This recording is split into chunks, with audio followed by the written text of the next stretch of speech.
Question है खूबसूरती के बारे में। तो हर कोई खूबसूरत दिखना चाहता है कि नहीं? अच्छा दिखे, अच्छा प्रेजेंटेशन हो, क्योंकि हमारा जो काम है बाहर लोगों की तरफ ज्यादा जाना होता है, हमें खुद को अच्छा दिखना पड़ता है। तो हमारा फेस जो है वो रिफ्लेक्शन होता है हमारे ओवरऑल हेल्थ का। अगर आपकी हेल्थ अच्छी हो तो आपके फेस के ऊपर ही उसका ग्लो आ जाता है, आपका फेस दिखाई देता है। कभी आपने भी ऑब्जर्व किया होगा कि अगर आप बीमार हैं तो आपको खुद लगता है कि आपका फेस डल दिख रहा है, या फिर जिनको स्किन की समस्याएं होती है उनमें भी ये ज्यादा सिम्टम्स दिखाई देते हैं। तो स्किन ओवरऑल हेल्थ का ये लक्षण है। तो अभी हम पहले स्किन के बारे में बात करेंगे। स्किन जो है स्पेशली आयुर्वेद में स्किन के जो टाइप्स बताए गए हैं उसके बारे में भी हम अभी जानेंगे, क्योंकि अगर हम स्किन के ऊपर कोई भी प्रोडक्ट्स अप्लाई कर रहे हैं तो स्किन के बारे में पता होना बहुत जरूरी है। स्किन का जो क्वालिटी है वो हमारे धातुओं के ऊपर डिपेंड है। जो सप्त धातु है शरीर के अंदर, रस, रक्त, मांस, मेद, अस्थि, मज्जा और शुक्र, ये धातुओं के ऊपर डिपेंड है। जनरली अगर पहला धातु जो हमारा रस है वो अगर वहाँ डिटॉक्सिफिकेशन अच्छे से नहीं हो रहा और टॉक्सिसिटी शरीर में बढ़ रही है तो जाहिर बात है वो स्किन में दिखाई देती है। आपको सबको पता है कि पित्त दोष भी जब बढ़ता है, जब एसिडिटी हो जाती है, तब वो पित्त दोष शरीर के बाहर स्किन के थ्रू निकलता है। अगर हमारा डिटॉक्सिफिकेशन अच्छे से नहीं हो रहा, जैसे सोराइसिस जैसे कंडीशंस है, एक्ने जैसे कंडीशंस है, उसके वजह से ये होता है। और ग्रेजुअली एज रिलेटेड भी ये होता है। एज रिलेटेड भी थोड़ा डिजेनरेशन होता रहता है स्किन का। लेकिन आजकल हम देख रहे हैं कि एज के पहले ही एजिंग साइंस दिख रहे हैं। लाइक 20s में या फिर अर्ली 30s में भी एजिंग साइंस दिखते हैं। रिंकल्स है, फाइन लाइंस है, वो ज्यादा दिखाई दे रही है। वो क्यों दिखाई दे रही है? क्योंकि हमारी स्किन जो है वो इतनी ज्यादा स्ट्रेस को हैंडल करती है। ऑक्सीडेटिव स्ट्रेस है या फिर इंटरनल हार्मोनल जो चेंजेस होते हैं शरीर के अंदर, उसकी वजह से भी ये स्ट्रेस हमारे स्किन के थ्रू दिखाई देता है। और उसमें ये सारी चीजें हैं, लेकिन उसमें अहम बात ये भी है कि हम अपनी स्किन का केयर नहीं करते अच्छे से। तो स्किन केयर भी बहुत इंपॉर्टेंट है। जो लोग आपके सराउंडिंग्स में जो स्किन केयर अच्छे से रूटीन फॉलो करते हैं, उनकी स्किन और आपके स्किन अगर देखें तो आपको ये डिफरेंस है दिखाई देगा। एक्ने बहुत ज्यादा दिखाई दे रहे हैं टीनेजर्स में। 11-12 साल से ही एक्ने अभी ज्यादा दिखाई दे रहे हैं, हार्मोनल इम्बैलेंस की वजह से, एनवायरमेंटल कंडीशंस की वजह से। तो ये क्यों होता है कि कॉस्मेटिक्स हम यूज करते हैं लेकिन उसका क्लींजिंग है वो अच्छे से नहीं हो पाता। तो ये भी जरूरी है हमारा स्किन केयर हम कैसे अच्छे से रहे। हमें रिंकल्स जब आते हैं तो कुछ एक दो रिंकल्स हो तो ठीक है, वो नॉर्मलाइज हो जाते हैं। लेकिन रिंकल्स की टेंडेंसी जब बढ़ती जाती है तो ये बहुत मुश्किल होता है कि उसको निकाल पाना। इसके वजह से हमें रिंकल्स का जो तैयार होना है वही कम करना है, राइट? तो एक्ने क्यों होते हैं? एक्ने है या फिर कोई भी स्किन डिसीजेस है, फंगल इन्फेक्शन है, तो कोई भी स्किन डिसीजेस है, वो ज्यादा से ज्यादा आजकल जो बैक्टीरियल इन्फेक्शन है, फंगल इन्फेक्शन है, उसकी वजह से हो रहा है, स्ट्रेस की वजह से हो रहा है। जो पोर्स होते हैं हमारे त्वचा के अंदर, जो रोम छिद्र होते हैं, उसको क्लीन नहीं किया जाता। उसमें सिबेशियस ग्लैंड जो होती है उसका ओवर एक्टिव हो जाती है। उसके जो सिक्रीशन है सिबेशियस ग्लैंड्स का, वो ओवर सिक्रीशन हो जाता है कभी तो वो क्लॉग्ड हो जाते हैं, वो अंदर ही रह जाते हैं पोर्स के अंदर, और उसकी वजह से वहां पे स्वेलिंग है, इन्फ्लेमेशन है, ऐसी कंडीशंस हमें दिखाई देती है। कभी कभी जेनेटिकली भी एक्ने प्रोन स्किन होती है, या फिर हमारा जो खान पीन का तरीका है, डेयरी प्रोडक्ट्स अगर ज्यादा इनटेक हो रहा है, या फिर आप फास्ट फूड ज्यादा ले रहे हो, स्पाइसी ऑयली चीजें ज्यादा ले रहे हो, तभी भी आपको स्किन डिसीजेस होने के चांसेस होते हैं। वो स्किन के ऊपर रिफ्लेक्ट होता है। अकॉर्डिंग टू दोष, आयुर्वेद में जो त्रिदोष है, वात, पित्त और कफ, उसके अकॉर्डिंग हम आपकी स्किन कैसे पहचान सकते हैं उसके बारे में हम अभी जानेंगे। तो आपने देखा होगा कि लोगों की स्किन जो ड्राईनेस बहुत ज्यादा होती है, ये दोष की वजह से भी है और मॉइस्चर कम होने की वजह से है। क्योंकि वात दोष की टेंडेंसी है रुक्षता आना शरीर में। तो स्किन के ऊपर भी अगर ड्राईनेस हो रही है, फ्लेकी सी स्किन आपकी दिख रही है, वो सफेद कलर के पैचेस निकलते हैं, फ्लेक्स निकलते हैं, उसमें है कि वात दोष आपका बढ़ा हुआ है। तो वात स्किन जो होते हैं, वात स्किन का जो टाइप होता है, वो बहुत जल्दी से में रिंकल्स आ जाते हैं। उसकी एजिंग जो है बहुत जल्दी से हो जाती है, जिसकी वात टाइप की स्किन है। पित्त टाइप की स्किन है, थिन होती है, ज़्यादा थिक नहीं होती, सेंसिटिव होती है। जैसे वो थोड़ी-सी भी धूप में जाते हैं, तो उनकी स्किन पे रैशेस आ जाते हैं, रेडिश रैशेस हो जाते हैं, या फिर पिगमेंटेशन जो आता है, वो पित्त दोष की स्किन में ज़्यादा आता है और उनको एक्ने बहुत ज़्यादा हो जाते हैं। तो एक्ने प्रोन स्किन हो जाती है उनकी। जनरली उनको रिंकल्स जल्दी नहीं आते, लेकिन फ्रेकल्स जो ब्लैकिश या फिर ब्राउनिश कलर के दाग होते हैं, वो उनकी स्किन पे बहुत ज़्यादा दिखाई देती है। कफर टाइप की स्किन जो है थोड़ी-सी थिक होती है, नॉर्मल होती है, या फिर कभी-कभी ऑयली होती है ज़्यादा, स्मूथ होती है और एजिंग वो स्लोली होती है उनकी। तो ऐसे ये जो तीनों टाइप की स्किन है, तो ये टाइप्स हमें पता होना ज़रूरी है, उसकी वजह से हमें पता चलता है कि हमें कौन-कौन से स्किन रिलेटेड प्रॉब्लम्स दिखाई दे सकती हैं। तो ओवरऑल स्किन हमारे मेटाबॉलिज़्म के ऊपर डिपेंड है। अगर हमारा खाना अच्छे से डाइजेस्ट हो रहा है और वेस्ट प्रोडक्ट शरीर के बाहर जा रहे हैं, तो वो स्किन में अच्छे से रिफ्लेक्ट होता है। तो स्किन को ज़रूरी होता है अच्छा ब्लड सर्कुलेशन और न्यूट्रिएंट्स भी। हमारे जो हम शरीर में इंटरनली लेते हैं, उससे न्यूट्रिशन मिलता है, लेकिन वो स्किन की तरफ जाने तक थोड़ा-सा टाइम लगता है। तो न्यूट्रिशन हमें एक्सटर्नली भी देना चाहिए और इंटरनली जो खा रहे हैं वो भी ज़रूरी है। प्रॉपर एलिमिनेशन ऑफ वेस्ट ज़रूरी है। वेस्ट शरीर के बाहर जाना और स्किन के थ्रू भी जो वेस्ट है वो शरीर के बाहर जाना, ये भी इम्पोर्टेंट है। मॉइस्चर भी बहुत इम्पोर्टेंट है शरीर में। आपकी त्वचा अगर मॉइस्चराइज़ रहती है, तो आपको स्किन रिलेटेड जो भी कंडीशंस है, रिंकल्स है या फिर एजिंग साइन्स है, वो जल्दी नहीं दिखती हैं। तो हेल्दी स्किन रखने के लिए आपको क्या करना है? हेल्दी स्किन रखने के लिए आपको स्किन को ऐसे प्रोडक्ट्स देने हैं जो आपको नरिशमेंट भी देंगे। नरिशिंग होना बहुत इम्पोर्टेंट है। हाइड्रेटेड रखेंगे, स्किन को बहुत अच्छे हाइड्रेट देंगे, इसकी वजह से मॉइस्चर है वो बना रहता है। एंटी एजिंग प्रोडक्ट्स आपने यूज़ करने चाहिए और नेचुरल जो प्रोडक्ट्स है वही आपने यूज़ करना चाहिए।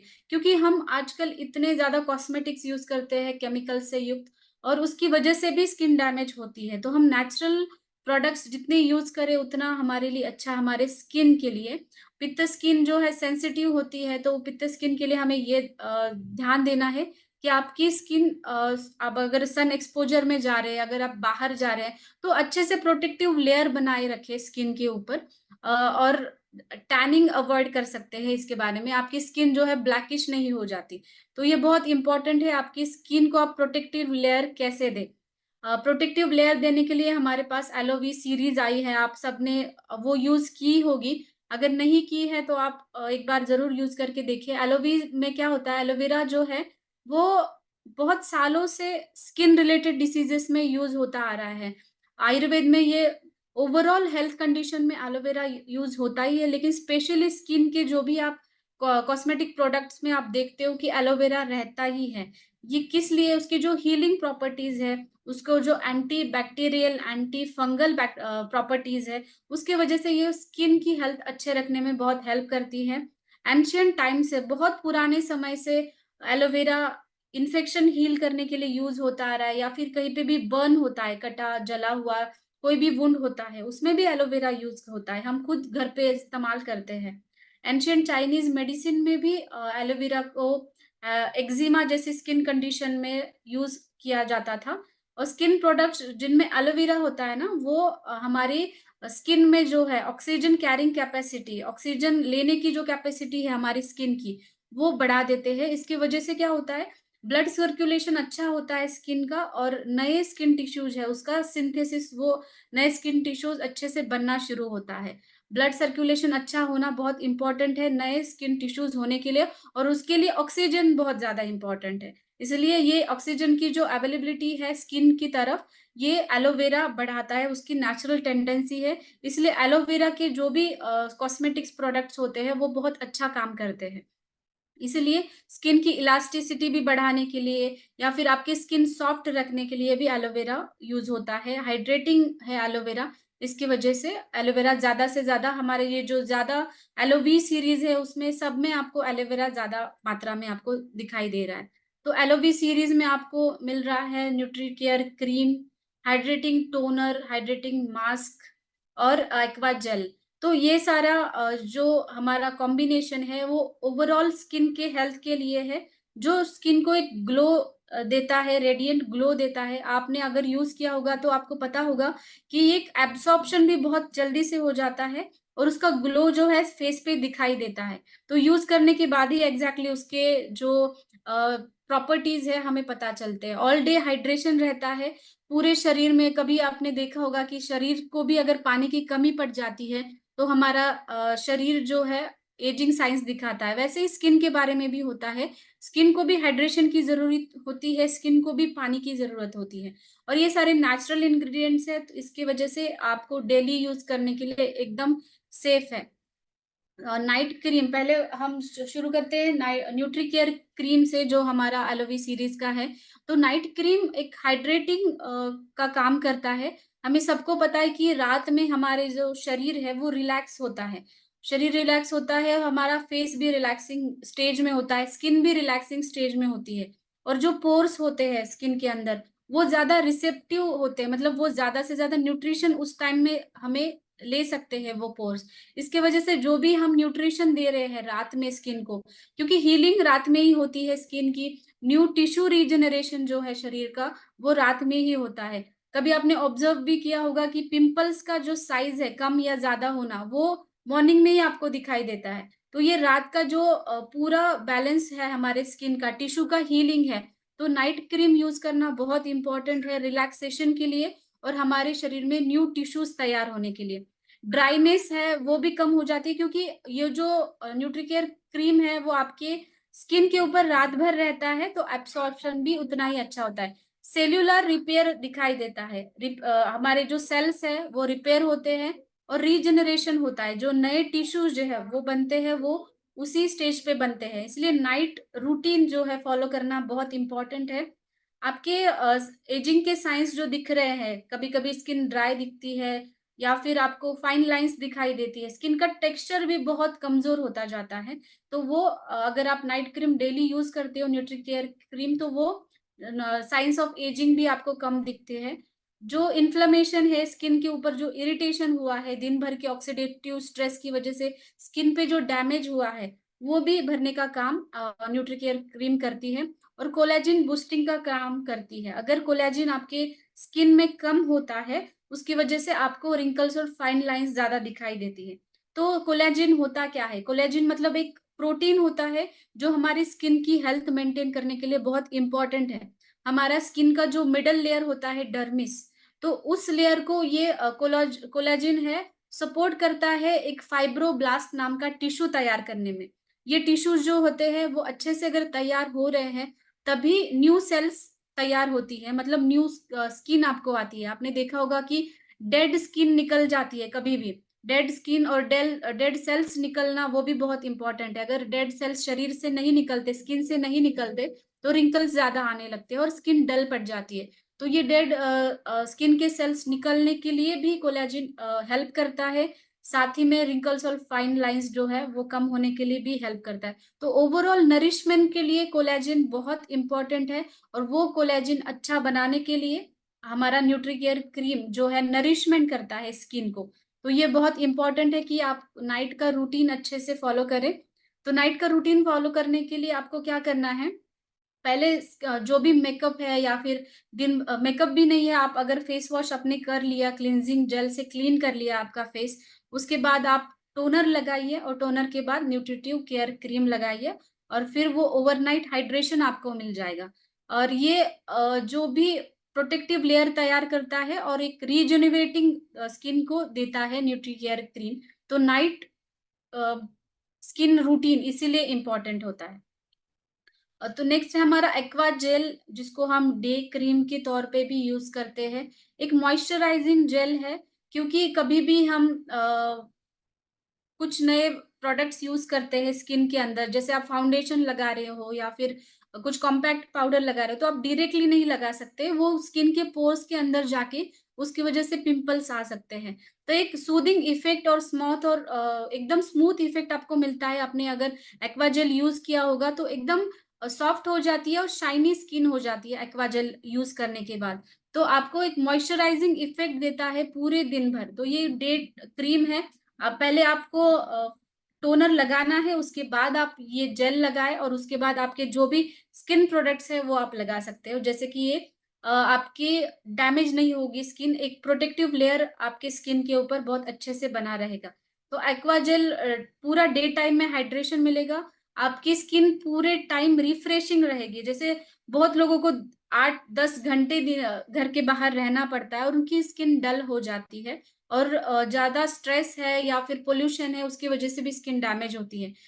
इसी के वजह से रिफ्रेशिंग फील करने के लिए आप फुल डे टाइम में इसको यूज़ कर सकते हो। एक नॉन ग्रीज़ी फ़ॉर्मूला है, आपने ऑब्ज़र्व किया होगा नॉर्मल अगर आप कोई भी मॉइस्चराइज़र यूज़ करते हो, तो आपको एक स्टिकीनेस लगता है, स्किन के ऊपर भी अगर धूल-मिट्टी है, वो ज़्यादा चिपकने लगती है वो ग्रीज़ी नेचर की वजह से। ये नॉन ग्रीज़ी है मतलब चिपचिपा बिल्कुल भी नहीं है, आपकी स्किन में ईज़िली एब्ज़ॉर्ब हो जाता है और आपको एक रिफ्रेशिंग लुक ये देता है। इसकी वजह से आप ये यूज़ करेंगे तो ज़्यादा एक्ने प्रोन स्किन है, उनमें भी ये बहुत अच्छा इफ़ेक्ट देता है। हाइड्रेटिंग मास्क जो है, हाइड्रेटिंग मास्क हमारा वीकली हाइड्रेशन है। जैसे हम हमारे स्किन को वीकली कुछ स्पा करते हैं या फिर आप फेशियल करते हैं, उस टाइप का आप हाइड्रेटिंग मास्क हमारे स्किन को दे रहे हो क्योंकि डीप मॉइस्चराइजिंग होना बहुत ज़रूरी है। हम जो ये लगा रहे हैं तो ये डीप हमारे स्किन में पेनिट्रेट नहीं होता। जो भी स्किन के लेयर्स होते हैं, एपिडर्मिस है, डर्मिस है, उसमें पेनिट्रेट होना बहुत ज़रूरी है। तो ये हाइड्रेटिंग मास्क अगर आप लगा के रखते हैं, तो वो आपकी स्किन के डीप टिश्यूज़ तक जाता है और आपकी स्किन को वो एनर्जाइज़ करता है डीप टिश्यूज़ का जाके। तो आपको हाइड्रेटिंग मास्क कब लगाना है, जब आप फेस वॉश करते हैं, अच्छे से क्लीन करते हैं, उसके बाद आप अ, हाइड्रेटिंग मास्क लगाएँ और उसको 3 टू 4 मिनट्स रखिए। उसके बाद नॉर्मल पानी से आप उसको धोइए। नॉर्मली अभी मैं यही सजेस्ट करूँगी कि आप हफ्ते में 2 बार तो हाइड्रेटिंग मास्क लगाना चाहिए। उसके उसके ज़्यादा भी अगर लगाते हैं तो ये बहुत अच्छी बात है, लोग रोज़ आपको अगर टाइम मिलता है, लेकिन एट लीस्ट आप 2 बार तो उसको यूज़ करिए तभी आपको अच्छा रिज़ल्ट मिलेगा। ड्राई और जो डैमेज स्किन होती है ना, उसको वो रिपेयर करने में बहुत अच्छा काम करता है। ड्राई में क्या होता है, हमें मॉइस्चर देना इम्पोर्टेंट है, तो ये हाइड्रेशन हमें वैसा ही देता है और ये हर एक स्किन टाइप्स में यूज़ कर सकते हैं। अगर आपकी स्किन ऑयली है या फिर ड्राई है या फिर नॉर्मल है या फिर एक्ने प्रोन भी स्किन होती है, उसमें भी आप ये हाइड्रेटिंग मास्क यूज़ कर सकते हैं। ये एलोवी सीरीज़ के जो भी प्रोडक्ट्स हैं, वो ऐसे बनाए गए हैं कि इसको हर एक जेंडर यूज़ कर सकता है, जैसे मेल हो, फीमेल हो या फिर कोई भी एज ग्रुप वो इसको यूज़ कर सकता है और ऑल स्किन टाइप पे ये जाएगा। ऐसे इस प्रकार से हमने ये बनाया गया है। मॉइस्चराइज़ेशन बहुत ज़रूरी है स्किन के ऊपर, इसलिए हाइड्रेटिंग मास्क आप हफ्ते में एटलीस्ट 2 बार तो यूज़ करिए। फिर आता है हमारा टोनर। टोनर है जो आपका मेकअप का प्रिपरेशन के लिए भी आप टोनर यूज़ करते हैं और पीएच बैलेंस करने के लिए। हेल्दी स्किन के लिए पीएच बैलेंस होना बहुत इम्पोर्टेंट है। पीएच बैलेंस ये करेगा अगर आप फेस वॉश करते हो, उसके बाद आपको टोनर लगाना है। पोर का रिफाइनमेंट करता है ये। पोर्स जो होते हैं हमारे पोर्स में कुछ कॉस्मेटिक प्रोडक्ट्स जाके रहते हैं या फिर सेबाशियस ग्लैंड्स जो होती है हमारे, उसकी वजह से भी कभी-कभी डिस्चार्ज ज़्यादा दिखाई देता है। तो सेबाशियस ग्लैंड्स के जो सिक्रीशन है वो स्किन के पोर्स के ऊपर दिखाई देते हैं। इसकी वजह से आपको व्हाइट हेड्स है या फिर ब्लैक हेड्स है, एक्ने है या फिर आपके त्वचा के ऊपर कोई रेडनेस वगैरह ऐसी लक्षणें दिखाई देती है। तो पोर रिफाइनमेंट क्या होता है? आपके पोर्स जो है उसका डिटॉक्सिफिकेशन करना, ये होता है पोर रिफाइनमेंट। तो डिटॉक्सिफिकेशन हम हमारे शरीर का तो हम कर रहे हैं, लेकिन हमारे पोर्स का डिटॉक्सिफिकेशन होना ज़रूरी है। कभी-कभी आपने देखा होगा कि पोर्स का साइज़ भी एनलार्ज होता है और वो पोर्स बड़े-बड़े दिखाई देते हैं। तो वो साइज़ रिड्यूस करने में भी आपको टोनर बहुत अच्छा हेल्प करता है, क्विक एब्सॉर्प्शन है। तो टोनर आप कॉटन में आप उसको ले सकते हो और इसको आप टैप-टैप करके लगाना है। मेकअप के स्टार्टिंग की ये स्टेप है और जब आप मेकअप रिमूव करते हैं, उसके बाद ही वॉश करने के बाद भी टोनर लगाना है और उसके बाद फिर आप नाइट क्रीम लगा सकते हैं। तो कभी भी मेकअप आप शुरू कर रहे हो तो उससे शुरू करिए। ये डलनेस जो है वो कम करता है, एक सेकेंडरी क्लींजिंग हमें ये देता है। एक क्लीन फेस भी पूरा क्लीन हो जाता है, एक क्लींजिंग प्रोसेस ही ये है। तो जैसे आप इसको यूज़ करते हैं, आईज़ का एरिया आपको अवॉइड करना है और उसे पूरे फेस पे आपको ये लगाना है, ये स्किन मॉइस्चराइज़र के तौर पे काम करता है। तो ये एलोवी सीरीज़ के बारे में मैंने जानकारी दी है, अगर आपको इसके बारे में कोई क्वेश्चन्स है, तो आप पूछ सकते हैं। इसके पहले आप ये फ्री कंसल्टेशन का नंबर नोट डाउन करिए। जो हर बुधवार को हमारा फ्री कंसल्टेशन होता है, कोई पेशेंट्स है आपके यहाँ पे तो आप उनको ये नंबर देके उनकी हेल्प कर सकते हो अच्छे से, उनकी हेल्थ कंडीशन अच्छा करने में। तो आप ये नंबर नोट डाउन करिए। Okay, thank you so much.